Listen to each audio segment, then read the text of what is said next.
Hi friends, நாங்கள் ரீசனாக kesari serial review பார்ப்போம் வாங்க. ஓகே ஃப்ரெண்ட்ஸ், மறக்காம எல்லாம் சப்ஸ்கிரைப் பண்ணுங்கள். ஓகே, சீரியலுக்குள்ளே போகலாம். எல்லோரையும் வீட்டில் வந்து கூப்பிட்ருக்கா விஜயா. எல்லோரும் வந்து ஏன் கூப்பிட்டு கூப்பிட்டான்னு கேட்டுக்கிட்டுருக்காங்க. இல்லை ஆண்டி தான் வர சொல்லுவோம், அதை கூப்பிட்டுன்னு சொல்லி ரோஹினி சொல்கிறேன்.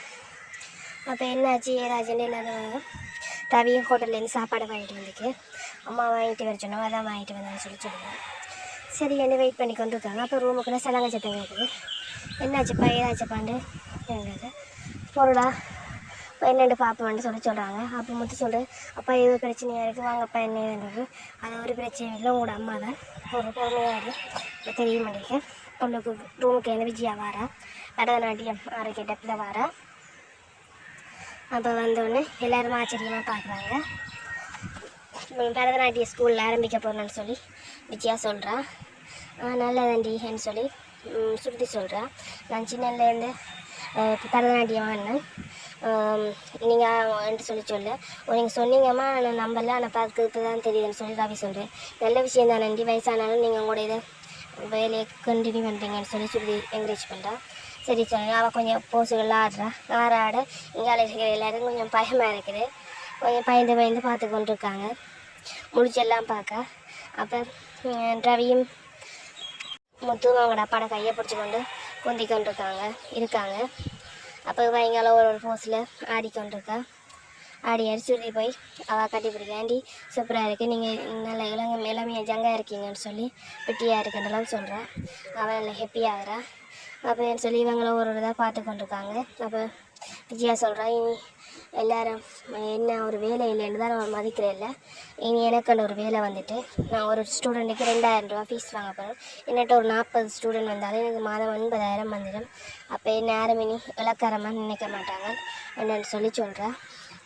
அப்போ பார்வதி விட்டு தான் கிளாஸ் எடுக்க போகிற விஷயத்தையும் சொல்கிறா. அப்போ தன் ரோஹினியை கூப்பிட்டு தன்னை கொஞ்சம் ஃபோட்டோஸ் எடுக்க சொல்லியும் ஃபோட்டோஸை வச்சு கொஞ்சம் பேனர்கள் ரெடி பண்ணி போடுறதுக்குன்னு சொல்லி ரோஹினி ஃபோட்டோ எல்லாம் எடுக்க ரெடி ஆகுறா. அவள் பேருந்து எல்லோரும் போஸ் எல்லாம் பார்த்து கொண்டு இருக்காங்க. இப்படியெல்லாம் ஆடி கொண்டு இருக்கும்போது அப்போ விளங்கிடம்னு சொல்லி மாமனார் சொல்ல அவள் கோவத்தில் முழிச்சு பார்க்க முத்துன்ற கண்ணுக்கு அது அம்மன் போஸ் கொடுக்குற மாதிரி சூளத்தை வச்சு நிற்கிற மாதிரி தெரியுது. அவள் முழிச்சு கொண்டு எனக்கு என்னடா முத்துன்றது. இல்லைப்பா எனக்கு ஏதோ வித்தியாசமாக தெரியுதுன்றிருக்கு, அது உனக்கு அப்படி தெரியுது, அது நோம்பலாக விடுன்னு சொல்ல அவள் இவ்வளோ ஊத்தையும் போட்டுக்கோ முத்துக்கு விற்கல் வருது, அவள் தண்ணியை கொட்டு. அப்போ எல்லோரும் பார்த்து கொண்டிருக்காங்க. சரின்னு சொல்லி அவள் மாடிக்கொண்டிருக்கா. சரின்னு ரோஹினி எல்லா போஸையும் எடுக்க முடியும். யாரும் வந்து என்னோட பூக்கார பெட்டி எல்லாமே என்ன ஒன்று கேட்க மாட்டாங்க. நான் என்னுடைய வேலையை பெட்டி பார்க்க போயிட்டு வந்தானேன்னு சொல்லி சொன்னோம். மீனா ஒரு மாதிரி பார்க்க. சரி எல்லோரும் சாப்பிட போகலாம்னு சொல்லி பரதநாட்டியத்துலேயும் சொல்கிறேன். எல்லோரும் பயந்தடிச்சு விட்றாங்க. இந்தியான் எபிசோட் கொஞ்சம் ஃபன்னாக போகுது பாருங்கள். அப்புறம் எல்லோரும் போய் கொஞ்சம் பின்னுக்கு ஓடி கொண்டிருக்காங்க பகாசு விஜயா செய்கிற கூத்தை பார்த்து. அப்புறம் எல்லோரும் மங்கால போய் சாப்பிட்றதுக்கு ரெடி ஆகிறாங்க. கையை கழுவிட்டு சாப்பிடுவாங்க. அடுத்த நாளைக்கு ஃபங்க்ஷன் அவங்களோட டான்ஸ் ஸ்கூல் ஓப்பன் பண்ணுறாங்க பார்வதி ஆண்டிக்கிட்ட. அங்கே பார்த்தா எல்லா வேலையும் செய்துட்டுருக்காங்க. முத்து மீனா மிளகுக்கு திரி உடனே எல்லாம் வர்றா. எல்லா வேலையும் சரி ஃபங்க்ஷனை ஸ்டார்ட் பண்ணலான்னு சொல்லி ஒரு சீஃப் கெஸ்ட் வரணும், அவக்காக தான் வெயிட் பண்ணுறான்னு சொல்லி விஜயா சொல்கிறான். அதை அரைவரன்னு பார்த்தா சுடிகிற அம்மா வரேன். எங்களோட மம்மியை தான் இன்வைட் பண்ணிங்களான்னு சொல்லி சுற்றி கேட்க ஒன்று சொல்ல சரி ஓகேன்னு ஆலாத்தியெல்லாம் எடுத்து அவள் இன்வைட் பண்ணுறாங்க. அப்போ ரவியை வீடியோ எடுக்க சொல்லி வீடியோலாம் எடுக்காங்க. வந்து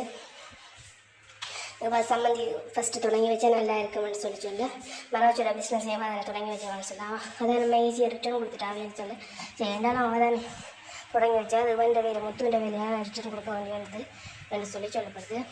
வந்து ரோஹினி அம்மா வச்சு முப்பத்துள்ள கேட்குறாங்க. இப்போ வந்து விஜயா ஏற்றுறா.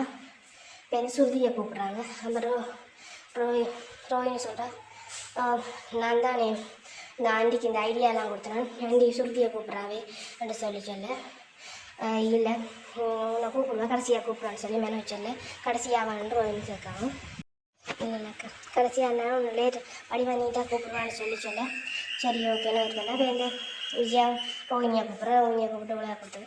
இப்போ ஒரே ஒரு தெரிய இருக்குது யாரை கூப்பிடலான்னு பார்த்துட்டு பார்வதியை கூப்பிட்றேன். அப்போ மீனா கூப்பிட்றேன்னு மீனாவுக்கு ஒரு மாதிரி ஆயிடுது. அப்போ மாமனாருக்கு நீ செய்ய சரியா இப்படி செய்தது தப்பில்லை, நீ 2 மருமகளை கூப்பிட்டு நீ 1 மருமகளையும் கூப்பிட்டு கொண்டுல அப்படின்னு சொல்ல. அப்போ முத்து சொல்லு அதில் எங்கள் பகடம் இருக்கு, இன்னும் முளைக்க நூற்று போட்டுத்தானே திருப்பி அவளையே திருநாயத்தானோ இடம் இல்லை வேணுமனு செய்யலான்னு சொல்ல. பாருங்க அவசரமாக சொல்கிறான்னு சொல்லி அவன் சொல்லலை. அப்போ மீனா சொல்கிறேன் சரி இதெல்லாம் விடுங்க, நான் தான் உங்களுக்கு எண்ணெய் போட்டு திரியெல்லாம் போடுறேன், அப்படி பார்த்தா நான் தான் உங்கள் ஸ்டேதான் விடுங்கன்னு சொல்ல. விஜயாக்கும் ஒரு மாதிரியாக போயிடுது. அப்புறம் சரி ஓகே ரெண்டு போட்டுட்டாங்க. அதோட அந்த ஃபங்க்ஷன் முடியுது. ஃபங்க்ஷன் முடிஞ்சு எல்லோரும் கிளம்புறாங்க. அடுத்த நாள் நாளையாம் ப்ரோமோ போடுறாங்க. நாளையாம் ப்ரோமோவில் ஒரு ஆள் வந்து என்ன பரநாட்டிய ஸ்கூல் தொடங்குறீங்களா அப்படின்னு சொல்லி கேட்க ஓமன்னு சொல்ல. இனி வேறு பில்லெல்லாம் 3 மடங்காக கட்டணும்னு சொல்லி எல்லோரும் ஆச்சரியமாக பார்க்குறாங்க. தொடர்ந்து போட்டாங்க. ஓகே ஃப்ரெண்ட்ஸ், மறக்காமல் சப்ஸ்கிரைப் பண்ணுங்கள். தேங்க்யூ.